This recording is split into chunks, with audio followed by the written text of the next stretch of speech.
मत बोलिएगा किसी से नहीं है, कांग्रेस से, सपा से या बसपा से। देखिए, बड़ी चुनौती किससे है? बता देगी मैं जो कह रहा हूँ सही कह रहा हूँ कि गलत कह रहा हूँ। देखिए अब आप किससे है, जवाब दीजिए ना। मैं फिर बता रहा हूँ, बड़ी चुनौती कांग्रेस, सपा या बसपा? देखिए ये लोग 1 2 3 4 की लड़ाई में है। 1 नंबर पर योगी आदित्यनाथ जी की सरकार को नंबर मिलेगा, रिपोर्ट कार्ड अगर आप उठाकर देख लीजिएगा।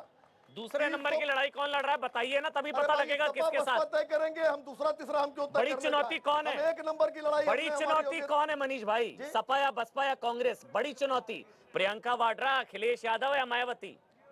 मैंने कहा तो कि योगी आदित्यनाथ जी की सरकार का जो रिपोर्ट कार्ड है उसके सामने तीनों मिलकर भी सामने खड़े नहीं हो सकते। अगर इसका तर्क है मेरे पास।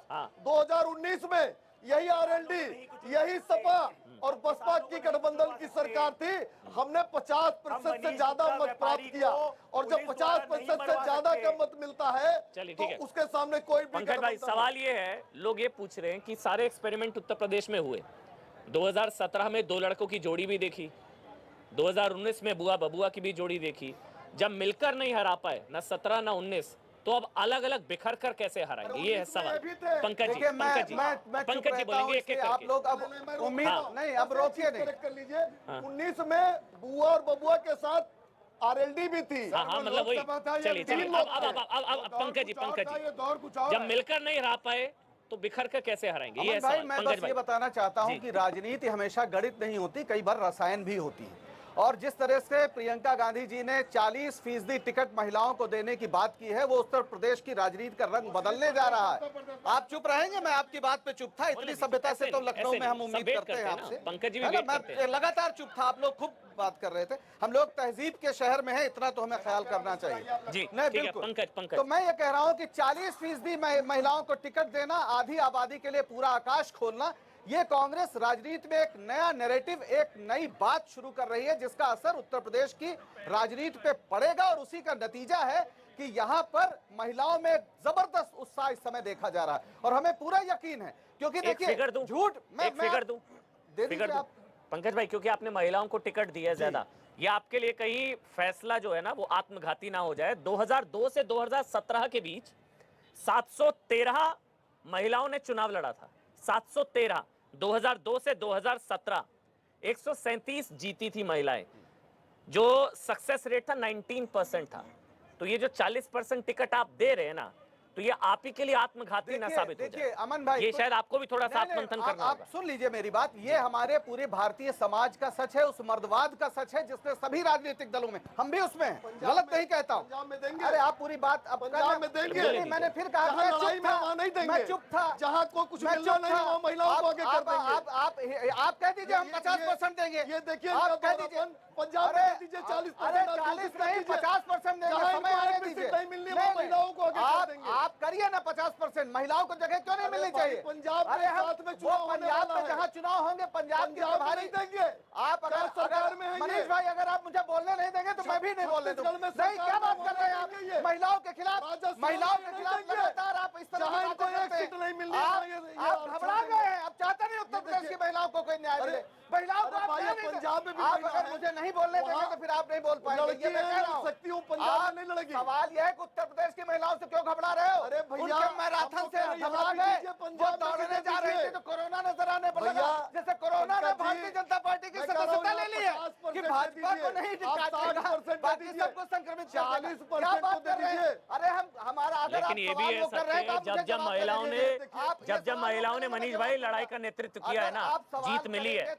ये भी आप जानते हैं, मैं महिलाओं को आगे कर दिया तो हार नहीं जाएंगे। ये भी आपकी सोच गलत है। 60% दे दो, अरे हम कह रहे हैं 100% दे दो। अरे आप पंजाब में तो 40% दे दो जहाँ सरकार है। सवाल है कि हम देंगे। राजस्थान में दे दो जहाँ सरकार है। पंजाब में उठाइए सवाल, छत्तीसगढ़ में दे दो जहाँ सरकार है। इसका जवाब नहीं, महाराष्ट्र में दे दो जहाँ सरकार है। इस पे ये सवाल मैंने ना स्मृति ईरानी जी से पूछा था। ये सवाल मुझे याद है, एक मिनट रुकिए ना पंकज भाई, ये सवाल आप इनको नहीं, अब मनीष भाई ये कोई तरीका बात कर रहे हैं? सवाल ये है, मैं लगातार चुप, नाराज इसलिए हो रहा है आपको, आप बात नहीं दे रहे हो। अरे तो सवाल पूछने दीजिए, क्यों नहीं चुप हो जाइए, जवाब देने दीजिए, छत्तीसगढ़ अरे वालों जवाब को देने नहीं दीजिए। ये दे रहे हो। देखिए ये ये जवाब मैं महिलाओं दूंगा, को बेवकूफ बनाने मैं के सब लिए जवाब हो। दूंगा, आप सुनने तो ये जवाब जो आपका सुनिए, नारा जवाब है नहीं सुनने, लड़की सवाल हूँ करते चले। लड़ सकती हूँ, Yes. ये सवाल मैंने पूछा था स्मृति ईरानी जी से, नहीं, उन्होंने हाँ। कहा था लड़का है लड़ नहीं सकता, हाँ, घर पर बैठा नहीं है तो इसलिए लड़की हूँ लड़ सकती हूँ। स्मृति ईरानी के बारे में कोई टिप्पणी करना उचित नहीं है। महिलाओं के प्रति पूरा सम्मान है, उन्होंने पता नहीं लड़के राजनीतिक से कब टिप्पणी की है। लड़का नहीं लड़ सकता, उनको ठीक है, उनको लगा होगा लड़की लड़ रही है वो तो उत्तर उन्होंने, प्रदेश की। ये तो स्मृति ईरानी का ही दम था कि एक भाई को 2127 किलोमीटर दूर वायनाड का भाईजान बनाकर भेज दिया। भारत का हिस्सा नहीं है तो यहाँ वो से क्यों वायनाड? अमेठी अरे छोड़कर, भाई तो क्या अमेठी हुआ? छोड़कर अच्छा, घर में अरे घुसकर मोदी हराया जी ना। बड़ौदा से बनारस चले आए, क्या बात कर रहे हैं? नहीं, इसका क्या मतलब है? नहीं, कोई ये बड़ौदा थोड़ी और ना वो बनारस दोनों जगह चुनाव लड़े वो। हराया ना, अरे तो हराया ना, घर में घुसकर हराया ना, जिनको पहचानने तक से इनकार कर दिया था। क्या 2 जगह चुनाव लड़े? मुझे याद है 2014 में पहचानने तक से इनकार कर दिया भाजपा पे बोलने चलिए, पे तब नाराज बोलिए, क्यों बोलिए, जाते हैं? नहीं, अरे भाई आप अजीब चलिए, बात कर रहे हैं। चलिए, अरे मनीष भाई सवाल बोलने तो दीजिए, करने दीजिए, मनीष भाई आप बोलने कर दीजिए। एक आदमी एंकर कौन है? एंकर कौन है तय कर लीजिए। अगर भारतीय जनता पार्टी मनीष की भाई भूमिका एंकर आप बोलने की जो दीजिए, है तो मनीष फिर भाई कोई बात नहीं। चलिए आप बोलने तो कोई दीजिए, बात होती है। चलिए आप बोलिए। अरे भाई बस नाराज मनीष इसलिए भाई, बात मनीष कर भाई रहे मैं हैं। रिक्वेस्ट कर रहा हूँ आप प्लीज। लगातार बोल रहे थे, चलिए मैं चुप पंकज, था। वो पंकज लोग बोल रहे थे, मैं चुप था, मैंने बोलना शुरू किया, आपने चलिए बोलना पानी शुरू पानी किया। आराम से, ये कोई बात होती चलिए है? अब आप बोलिए ना सर। मैं पंकज। बात ये कह रहा हूं कि उत्तर प्रदेश में कांग्रेस राजनीति का रसायन बदलने का पूरा प्रयास कर रही है और भारतीय जनता पार्टी के झूठ को लगातार नेस्तनाबूद करे। अभी इन्होंने बोला कि अमेठी की जो राइफल 203 है वो इन्होंने बनाया। अरे भाई वो राहुल गांधी के समय की है, क्या बात कर रहे हैं आप? इस तरह से झूठ बोलेंगे? सरेआम झूठ बोल रहे हैं आप। पूरा आपका बस चले तो सब कुछ आपने किया है। आप अमूल फैक्ट्री यहाँ लखनऊ में घुसते ही लगी है। पूरे कांग्रेस पार्टी ने इस देश में दुग्ध क्रांति की 70 के दशक में, आप बता रहे हैं जैसे अब शुरू हो रहा है। 2014 के पहले भी ये देश था। 2014 के पहले भी इस देश में ऐसी सड़कें थी जिन पर चलकर आप यहां तक पहुंचे हैं। इस तरह का अहंकार मत पालिए। और उत्तर प्रदेश ने बहुत बड़ी चीजें देखी हैं इसी अवधि में। 1921 में किसान आंदोलन चल रहा था और पंडित नेहरू आए थे जब रायबरेली के वहां पे उस मुंशीगंज गोलीकांड हुआ। और वो 100 साल बाद सारी चीजें बहुत अच्छी है। यहाँ जो सामने खड़े मनीष भाई, किसानों को कुचल रहे हैं। यहाँ जो मनीष भाई खड़े ना, यहाँ इनसे सवाल लोग पूछेंगे अंग्रेजों के चाटुकारों से तो ये कहेंगे इनका चेहरा योगी आदित्यनाथ, उनका चेहरा मायावती, उनका चेहरा अखिलेश।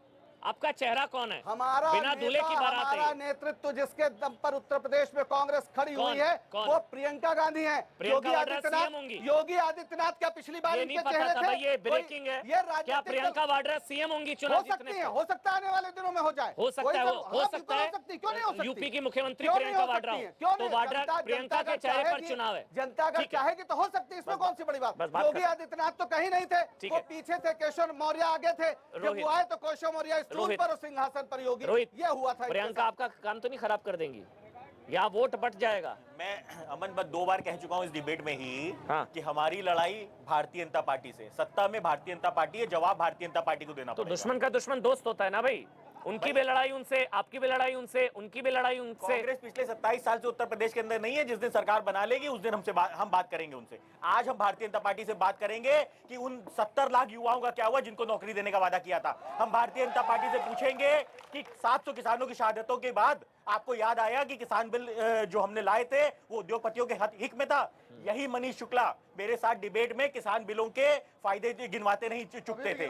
और आज तो इसका मतलब जो मोदी जी ने माफी मांगी है वो झूठी मांगी है। माफी नहीं मांगी मोदी जी ने जो किसानों से माफी मांगी है वो झूठी मांगी है। नहीं, आप अमन जी इनसे जवाब मांगेंगे। इसीलिए किसान कहते हैं कि भारतीय जनता पार्टी कथनी और कहनी में, एक मिनट भाई साहब, कथनी और करनी में भारतीय जनता पार्टी के फर्क है। भारतीय जनता पार्टी के कथनी और करनी में फर्क है। आज रात से उत्तर प्रदेश के अंदर 11 से लेकर सुबह 5 बजे तक कर्फ्यू लगेगा और स्टेडियम के अंदर आज 1 लाख की भीड़ बटोरेंगी भारतीय जनता पार्टी। आखिरी कमेंट फैजान, मायावती क्यों? आखिरी सवाल। देखिए बहन जी क्यों? क्योंकि भारतीय जनता पार्टी को सुधार सिर्फ सकता है तो आदरणीय बहन कुमारी मायावती जी। बैठ जाइए जी। हाँ फैजान भाई, और जो लास्ट टाइम में जो शिलान्यास, लोकार्पण और जो 1 लाख के वो टैबलेट और ये सब बांटने की बातें कर रहे हैं, मैं तो ये समझता हूँ कि ये जनता को चुनाव से पहले घूस देने की तरह है। It's like a bribe. क्योंकि आपको जब देना था नौजवानों को नौकरी तब आपने दिया नहीं, जब किसानों को उनका हक देना था तब आपने कुचलने का काम किया। आपने 700 चुनाव आते ही जागे। चलिए चुनाव आते ही जागे। रायबरेली से हैं, क्या नाम है आपका? अनिल तिवारी नाम है सर। तिवारी जी, किसकी सरकार? साइकिल सरकार चाहिए जी। किसानों के लिए भगवान है, किसानों के लिए भगवान साइकिल है सरकार।